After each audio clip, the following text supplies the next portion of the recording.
kalau kita konsekuen menjalankan apa yang telah dibuat oleh para pendiri bangsa kita, oleh Bung Karno, Bung Hatta, Bung Syahrir, Haji Agus Salim, tokoh-tokoh generasi 45, yaitu rancang bangun, blueprint negara, bagaimana negara harus dijalankan, yang semua sudah tertuang dalam Undang-Undang Dasar 1945. Saya yakin bangsa kita akan selamat. Undang-Undang Dasar 1945 harus kita pelajari. Undang-Undang Dasar 1945 janganlah menjadi mantra, janganlah menjadi slogan, hanya di bibir kita teriak-teriak terus. Undang-Undang Dasar 1945 adalah rancang bangun yang relevan, rancang bangun yang ampuh, rancang bangun yang nyata, dan rancang bangun yang operasional untuk kita gunakan.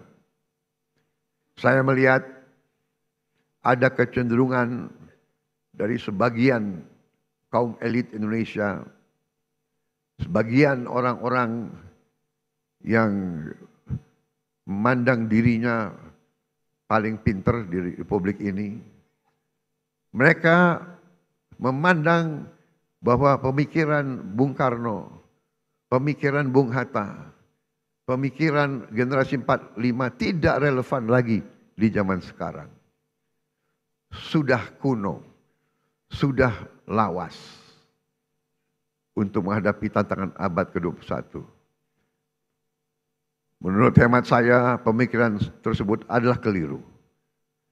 Generasi 45, generasinya Bung Karno, Bung Hatta, Syahrir, semua tokoh-tokoh itu adalah generasi yang mengalami penjajahan.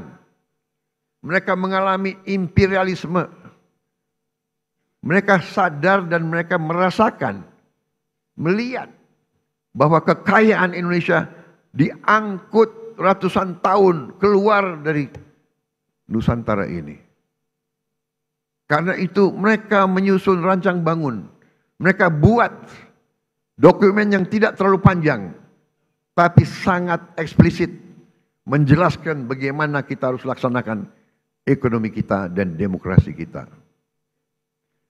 Saya berkeyakinan apabila kita jalankan rancang bangun yang sudah dibuat oleh para pendahulu kita, kita akan jadi negara yang kuat. Saudara-saudara sekalian, kekuatan suatu negara terletak bagaimana negara itu bisa menguasai dan mengelola kekayaan. Karena itu kita harus berani koreksi apabila kita telah mengambil langkah yang keliru.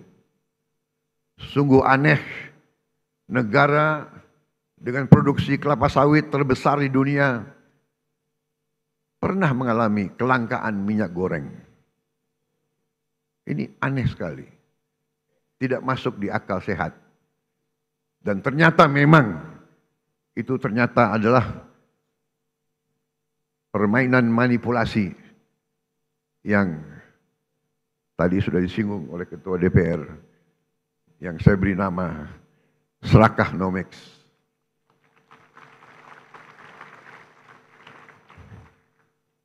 Negara produsen kelapa sawit terbesar di dunia berminggu-minggu, hampir berapa bulan kelapa sawit langka.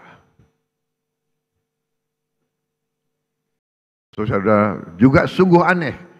Kita subsidi pupuk, subsidi alat pertanian, subsidi pestisida, subsidi irigasi, waduk.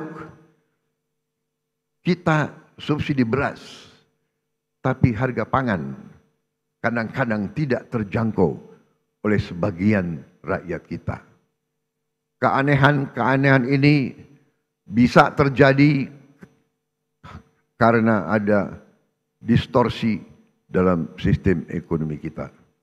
Adalah penyimpangan bahwa sistem ekonomi yang diamanatkan oleh Undang-Undang Dasar 1945, terutama di pasal 33 ayat 1, 2, dan 3, telah kita abaikan Seolah-olah ayat-ayat dalam pasal itu tidak relevan dalam kehidupan kita yang modern di abad ke-21 ini.